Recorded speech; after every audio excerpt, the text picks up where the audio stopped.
நாகையில் மழை ஓய்ந்து 2 நாட்கள் ஆகியும் வயல்களில் வடியாத மழை நீரால் 1000 ஏக்கர் அறுவடைக்கு தயாராக இருந்த குறுவை பயிர்கள் வயலில் சாய்ந்து கிடக்கின்றன.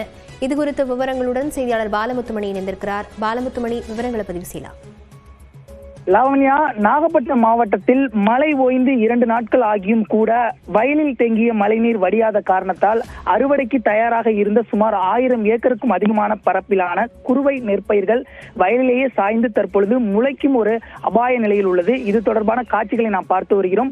நாகப்பட்டினம் மாவட்டத்தை பொறுத்தவரை இந்த ஆண்டு குறுவை சாகுபடி என்பது கிட்டத்தட்ட 1 லட்சம் ஏக்கருக்கும் அதிகமான பரப்பளவில் மேற்கொள்ளப்பட்டு 70% அறுவடை பணிகள் என்பது முடிவு பெற்று 30% அறுவடை பணிகள் மட்டும் இந்த வடகிழக்கு பருவமழை முடங்கியது.